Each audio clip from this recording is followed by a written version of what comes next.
after 1 hour mula dun sa Manis Garden, kung saan yung setting nung last video ko. Kung hindi nyo pa napapanood, I will link it here. Sana panoorin nyo. Then, balik kayo dito sa video na to. So, yun. Second part na ng adventure namin dito sa second highest mountain in the Philippines, which is the Mount Dulang-Dulang. This adventure is sponsored by Earth Explorers Travel and Tours. So, kung gusto nyong ma-experience tong adventure na to, I will link their description down below. So, yun. Doon na agad tayo sa first composition namin kasi dito na kami sa campsite namin for the evening. Bali, ilang minuto lang naman ito doon sa summit. Pagkapunta agad namin dito, napawaw agad kami. Napakaganda nito kaysa doon sa Manis Garden. Yan. Of course, maraming ulit, puno na may moss. So again, for the first composition, may isang trunk na nakatumba dito for foreground. Then, parang prenup ang gagawin ko. Dahil malapit na first wedding anniversary namin ng asawa ko. So, kami ang subject, dalawa kami. Nakatayo kami doon sa almost gitna ng frame. For the setting, F11 ISO 200. Dahil medyo dumidilim na. And 3 seconds. So, ang timer na gagamitin ko ay 10 seconds kasi pagkapindot, takbo ko doon. Then, pause. 3 seconds yung shutter speed. So, kunin na natin yung shot. Wait lang. Saan ko ba kayo ilalagay?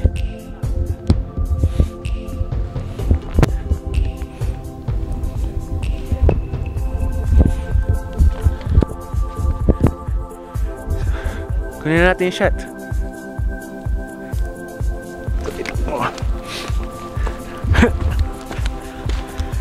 So, then, kiss ako dun sa nonya. Ako'y alipin ng pag-ibig mo, handang ibigin ang isang tulad mo.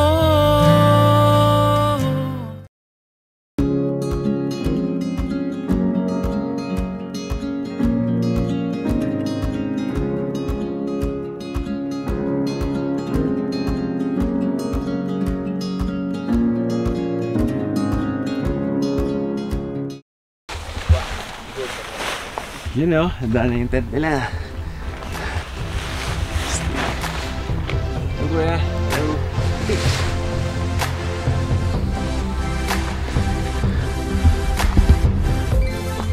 Oh, it's a trap.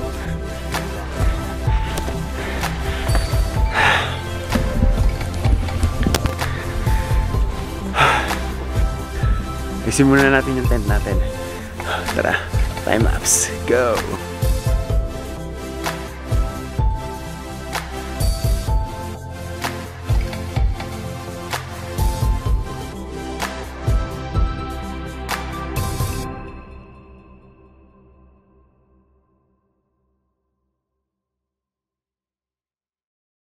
So nagising kami around 5:30 in the morning.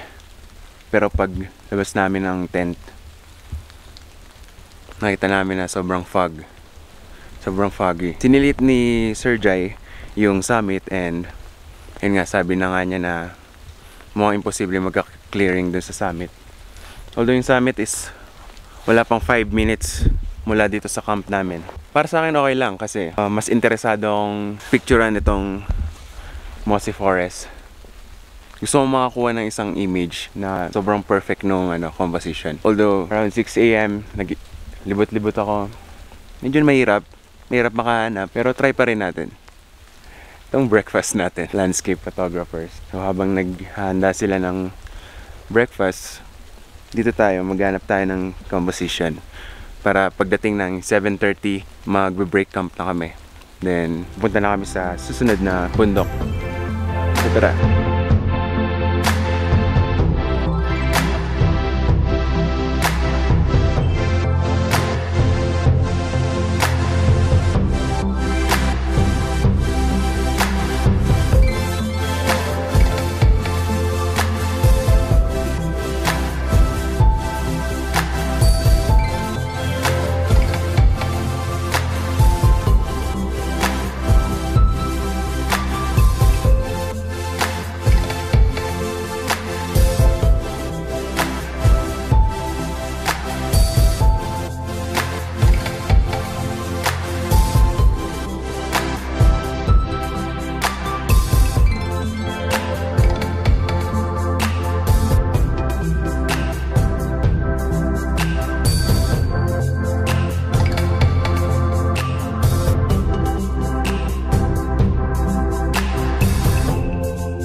after almost 30 minutes ng paghanap ng composition, may napili na rin ako sa wakas. So ang ginamit kong composition dito, may mga maliliit na, ano bang tawag dito, basta yan, ginawa ko siyang foreground. Then dun sa harap niya, meron siyang mga mossy trees kung saan parang pabuka yung shape niya.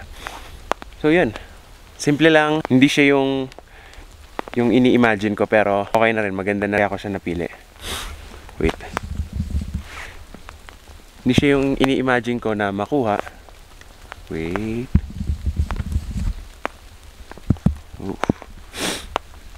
Nagka-fog.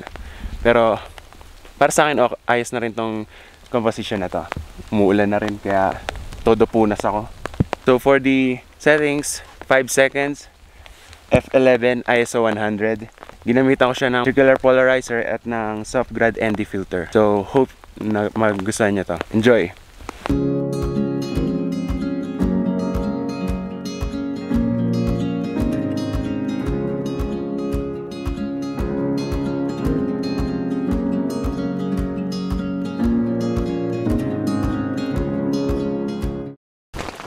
And inulan na nga kami. Nabasa na yung camera ko kanina, pero okay pa rin yun kasi hindi naman tubig alat eh. Konting punas lang yun.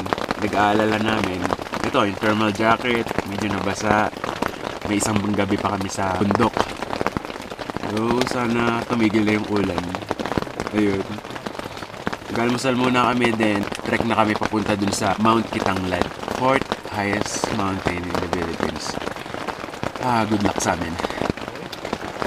See you later.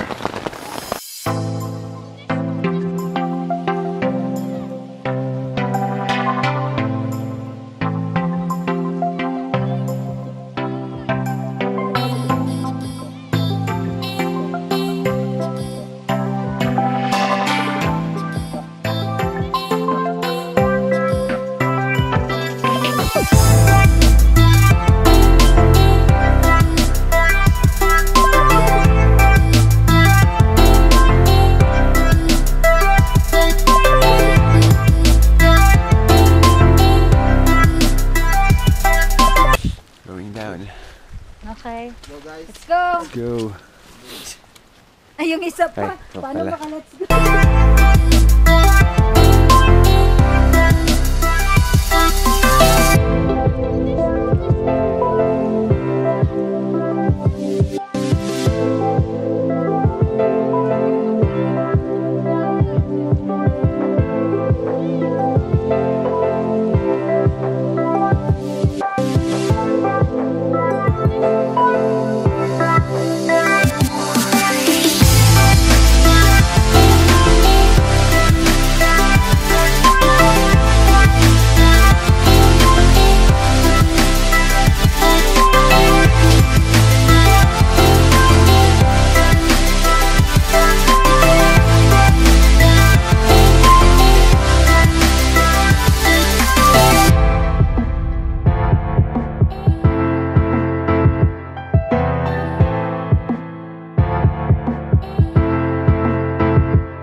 We survived, kiss the wall. Yay!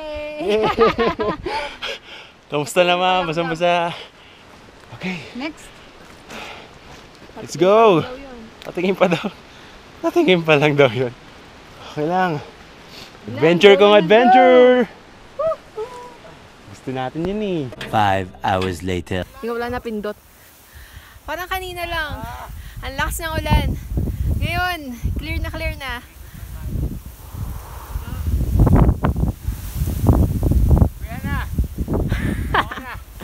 Uwi na? Oo. Layo. 1 hour later.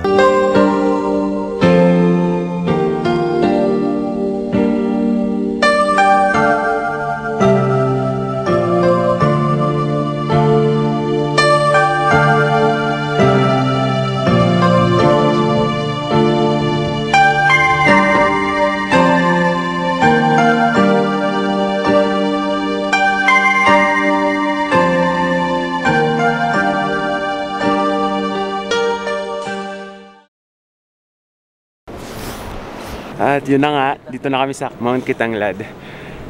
6 hours. Almost na sumuko na ako. Pero wala eh. Nandito na eh. Kaya push pa rin.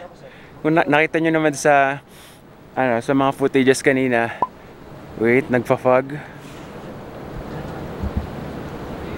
Okay na siguro yan. Ayun.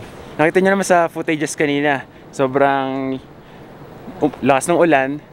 Then yung mga dinaanan namin, grabe. Kaya hindi na rin kinaya siguro ng katawan ko. Pero buti na lang, one step at a time. Ayan nyo na lang sana yung fog. Anyway, nandito tayo ngayon sa Mount Kitanglad. At thankfully, may clearing ngayon. Hindi katulad kahapon sa mga dulang-dulang. So, sinet up ko na yung tripod ko.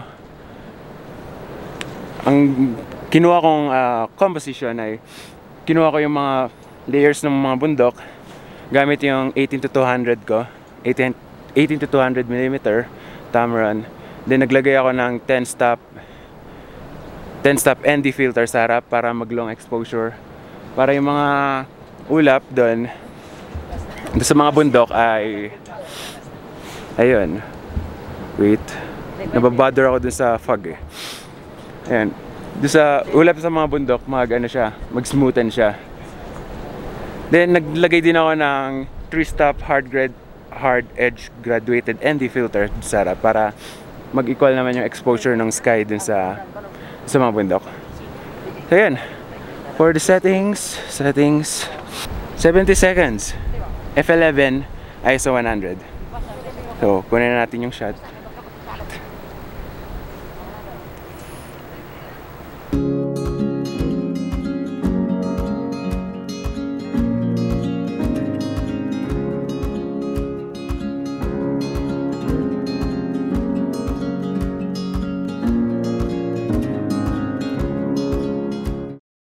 So for the last composition, guys, nakalubog na yung araw. Pero may magandang kulay sa bandang malayo sa may Mount Kilatungan yata to. Same composition pero ibang angulo. So ilang segundo ba to? 1 minute and 30 seconds para gumalaw yung mga ulap dun sa taas ng Mount Kilatungan. Then sinama ko yung mga ulap na makulay. Then yun, hindi ko na alam. Medyo lumalamig na. Lamig na dito. Napapansin nyo, naka-thermal jacket na ako. Sobra talagang lamig. Pero kagabi, kwento ko lang bago ako ipakita sa inyo yung image. Kwento ko lang, kahit naka-thermal na kami, naka-sleeping bag, doon sa loob ng tent sa may taas. Sa campsite sa may Mount Dulang-Dulang. Sobra pa rin lamig. Comfy yung tulugan namin pero hindi kami makatulog sa sobrang lamig. So hopefully nag-enjoy kayo sa episode na to. So dito ko na i-end. Maraming salamat guys sa panonood.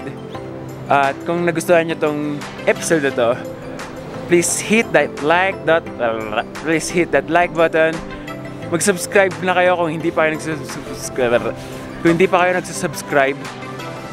Ayan, dumadaan yung asawa ko.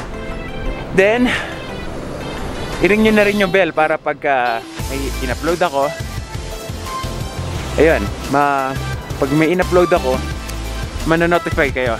So, meron pa tayo isang araw dito. Sana makapag-shoot ako bukas ng sunrise dito sa Mount Kitanglad. So, hopefully makagawa ko ng mga videos doon. So, enjoy this last image. Thank you. Bye.